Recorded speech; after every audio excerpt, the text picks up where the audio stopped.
Hello everyone, ഞാൻ doctor Siraj, medical officer Queenby hospital, Koduvally. പലപ്പോഴും നമ്മുടെ ക്ലിനിക്കിൽ വരുന്ന ഒരു കംപ്ലൈൻ്റ് ആണ്, ഡോക്ടർ എൻ്റെ കാലിൽ ഒരുപാട് കാലമായിട്ട് 5-10 വർഷമായിട്ട് മുറിവ് തുടങ്ങിയിട്ട് അത് പഴുത്ത് ഒലിക്കുന്നുണ്ട്, അത് ഉണങ്ങുന്നില്ല. ഞാൻ ഇൻസുലിൻ വരെ എടുക്കുന്നുണ്ട്, ഷുഗർ ഉണ്ടായിട്ട് ഇൻസുലിൻ വരെ എടുക്കുന്നുണ്ട്, ഷുഗർ 300 അല്ലെങ്കിൽ 250 ഒക്കെ ആകുന്നുണ്ട്, പക്ഷേ എന്ത് സംഭവിക്കുന്നില്ല, ഈ മുറിവ് ഉണങ്ങുന്നില്ല എന്നുള്ളത്.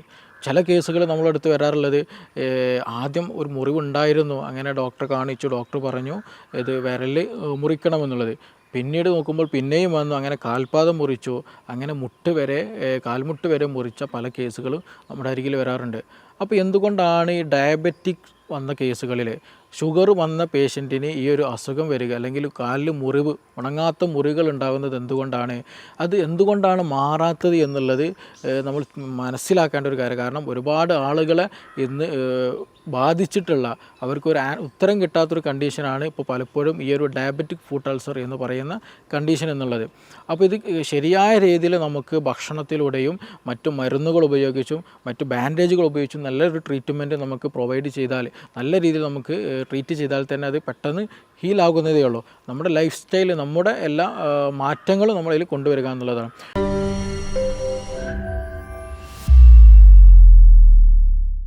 അപ്പോൾ ഇത് ഡയബറ്റിക് എന്നുള്ളത്, ഷുഗർ എന്നുള്ളത് നമ്മൾ ആദ്യം മനസ്സിലാക്കണം, നമ്മുടെ അവയവങ്ങളെയും സർവ്വ ശരീരഭാഗങ്ങളെയും ബാധിക്കുന്ന ഒരു അസുഖം തന്നെയാണ് ഷുഗർ എന്നുള്ളത്. കണ്ണിനെ ബാധിക്കുമ്പോൾ നമ്മൾ ഡയബറ്റിക് റെറ്റിനോപ്പതി എന്ന് പറയും. അതേപോലെ അത് ലിവറിനെ ബാധിക്കുന്നുണ്ട്, നമ്മുടെ സ്റ്റൊമക്കിനെ ബാധിക്കുന്നുണ്ട്, നമ്മുടെ കാഴ്ചയെ ബാധിക്കുന്നുണ്ട്, നമ്മുടെ കൈകാലുകളെ ബാധിക്കുന്നുണ്ട്, ഹൃദയത്തിൻ്റെ ആരോഗ്യത്തെ ബാധിക്കുന്നുണ്ട്, തുടങ്ങിയ കിഡ്നിയെ ബാധിക്കുന്നുണ്ട്. എല്ലാ അവയവങ്ങളെയും ഷുഗർ ഒരു തരത്തിൽ അല്ലെങ്കിൽ മറ്റൊരു തരത്തിൽ ബാധിക്കുന്നുണ്ട്. അപ്പോൾ ഇത് നമ്മുടെ കാലുകളെ ബാധിക്കുന്ന സമയത്ത് അവിടെ അവിടെ ന്യൂറോപ്പതിയുടെ ഇഷ്യൂ ഉണ്ടാകുന്നുണ്ട്. അതുപോലെ നമ്മുടെ ബ്ലഡിൻ്റെ ഒരു പ്രശ്നം വരുന്നുണ്ട്. അങ്ങനെ പല ഇഷ്യൂസുകളും അവിടെ കൂടി ചേരുമ്പോഴാണ് ഈ ഒരു ഡയബറ്റിക് ഫുഡ് അൾസർ എന്ന് തന്നെ ഉണ്ടാകുന്നത്. തുടക്കത്തിൽ അത് പലപ്പോഴും നല്ല പെയിൻഫുള്ളായിരിക്കും, നല്ല സെല്ലുലൈറ്റിസ് വന്നിട്ട് ഒരു ഇൻഫ്ലമേഷനൊക്കെ വന്നിട്ട് വീക്കം വന്നിട്ട് അവിടെ നല്ലൊരു റെഡിഷായിട്ട് കളർ ഉണ്ടാകും, നല്ല സിവിയർ ഫീവറൊക്കെ ഉണ്ടായിരിക്കും തുടക്കത്തിൽ കേട്ടോ. അത് പിന്നീട് ഗ്രാജുവലായിട്ട് ഇടയ്ക്ക് ഓൺ ആൻഡ് ഓഫ് ആയിട്ട് നമ്മൾ ആൻറ്റിബയോട്ടിക് കഴിക്കും, ഷുഗറൊക്കെ ഒന്ന് കൺട്രോൾഡാക്കും, വീണ്ടും നമ്മൾ ഷുഗർ അബ്നോർമലായി പോകുമ്പോൾ വീണ്ടും ഇടയ്ക്ക് ഇങ്ങനെ ഓൺ ആൻഡ് ഓഫ് ആയിട്ട് വീണ്ടും വന്നുകൊണ്ടേയിരിക്കും. ഈ സെല്ലുലൈറ്റിസ് റിപ്പീറ്റഡ് ആയിട്ട് വരും. നമ്മൾ ആദ്യം മനസ്സിലാക്കേണ്ട ഒരു കാര്യം എന്താണെന്ന് വെച്ചാൽ, ഷുഗർ ഉണ്ട് എന്നുണ്ടെങ്കിൽ അവിടെ കൂടുതലായിട്ട് ഇൻഫ്ലമേഷനുള്ള ചാൻസസ് വളരെ കൂടുതലാണ്. ഷുഗർ ഉണ്ടെന്നുണ്ടെങ്കിൽ കൂടുതലായിട്ട് ഇൻഫ്ലമേഷൻസ് അവിടെ വന്നുകൂടെ, എസ്പെഷ്യലി പെട്ടെന്ന് റിപ്പീറ്റഡ് ആയിട്ട് ഇൻഫ്ലമേഷനുള്ള സാധ്യത വളരെ കൂടുതലാണ്.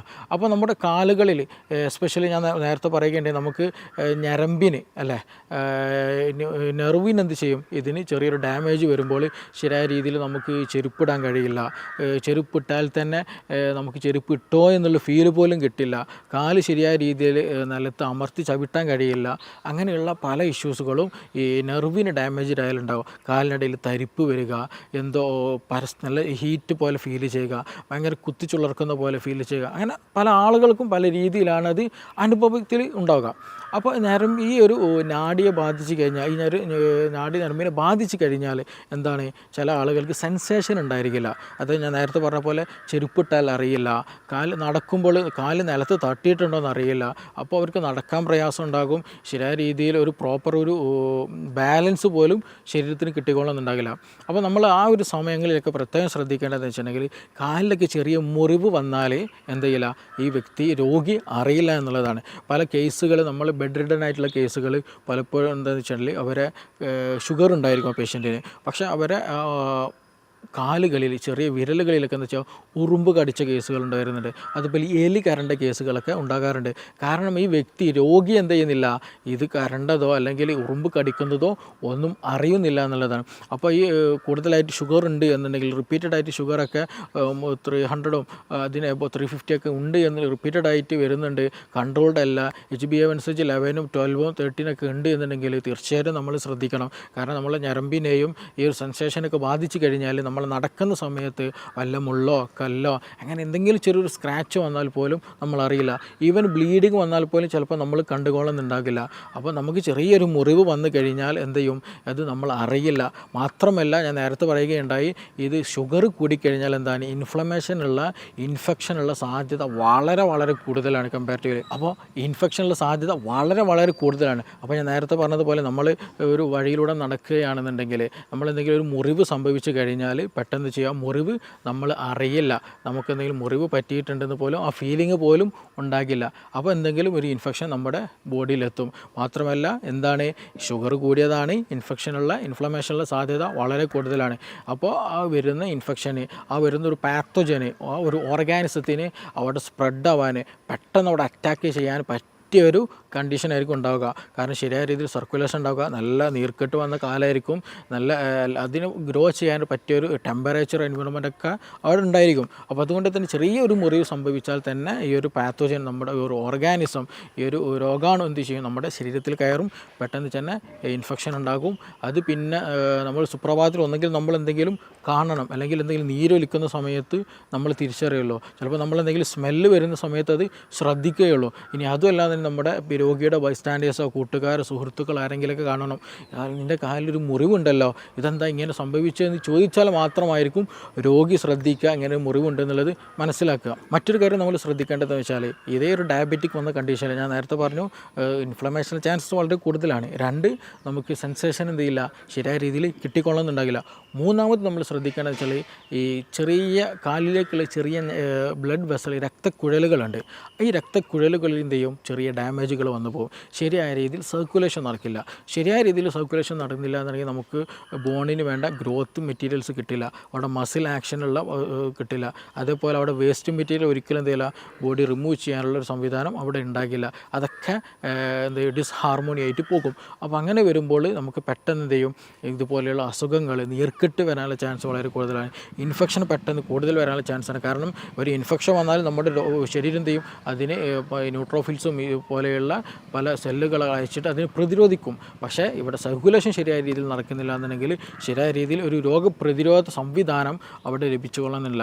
അപ്പോൾ ഇത് കെയർഫുള്ളായിട്ട് നമ്മൾ കൂടുതലായിട്ട് ഷുഗർ ഉള്ളവർ കൂടുതലായിട്ട് ഇൻസുലിൻ എടുക്കുന്നുണ്ടെങ്കിൽ പോലും ഷുഗർ കൺട്രോൾഡ് അല്ല എന്നുണ്ടെങ്കിൽ തീർച്ചയായിട്ടും നിങ്ങൾ ഇത് ശ്രദ്ധിക്കണം. നമ്മൾ ബെയർ ഫുട്ടിൽ ചെരുപ്പൊന്നും ഇടാണ്ട് നടക്കുമ്പോഴൊക്കെ, പ്രത്യേകിച്ച് മുറിവൊക്കെ ആകുമ്പോൾ ശ്രദ്ധിക്കേണ്ടതാണ്. അതേപോലെ തന്നെയാണ് ബെഡ് റിഡൻ ആയിട്ടുള്ള പേഷ്യൻസിൽ അവർക്ക് ചിലപ്പോൾ ഉറുമ്പ് കടിച്ചിട്ട് വരെ എന്ത് ചെയ്യും, കാലുകളിൽ മുറിവുണ്ടാകാറുണ്ട്. എലി കരണ്ടിട്ട് വരെ പലപ്പോഴും നമുക്ക് വന്ന കേസുകളാണ് ഇതൊക്കെ.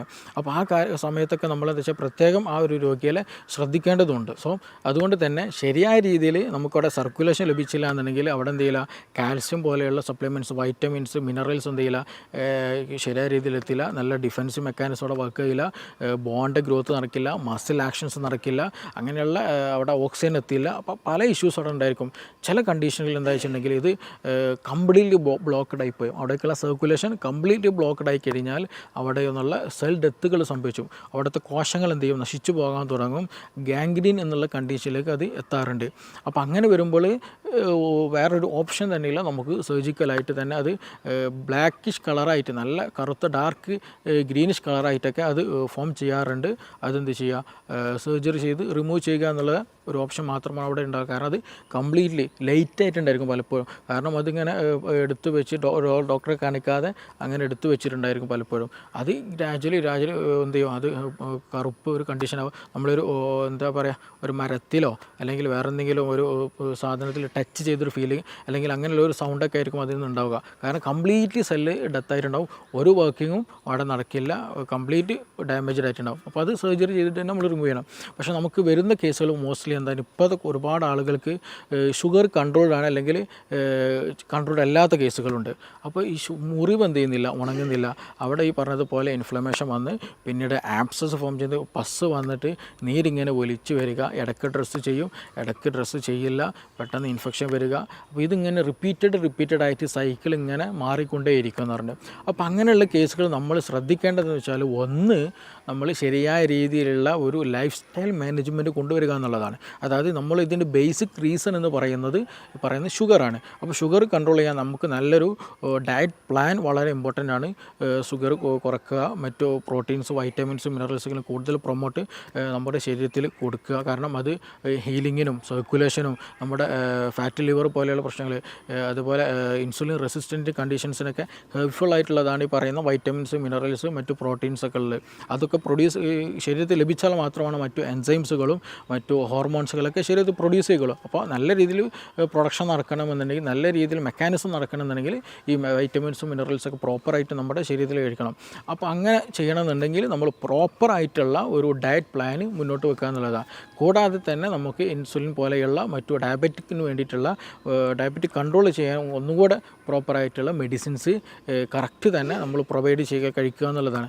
മൂന്നാമത് നമ്മൾ ചെയ്യേണ്ട ഒരു കാര്യം എന്താണെന്ന് വെച്ചാൽ, ഞാൻ നേരത്തെ പറയുകയാണ്, ഇതിലേക്കുള്ള സർക്കുലേഷൻ പ്രോപ്പറായിരിക്കുക എന്നുള്ളത്. കാരണം നമ്മൾ കഴിക്കുന്ന ഭക്ഷണം അല്ലെങ്കിൽ നമുക്കൊരു രോഗം വന്നാൽ അത് പ്രോപ്പറായിട്ട് പ്രതിരോധിക്കണമെന്നുണ്ടെങ്കിൽ നമ്മൾ കഴിച്ച ഭക്ഷണത്തിൽ നിന്ന് മിനറൽസുകൾ, വൈറ്റമിൻസും കാര്യങ്ങളൊക്കെ ആക്റ്റീവ് ചെയ്ത് അവിടെ എത്തണമെന്നുണ്ടെങ്കിൽ ഒരു ചാനൽ നിർബന്ധമാണ്. ആ ചാനൽ എന്ന് പറയുന്നത് ബ്ലഡാണ്.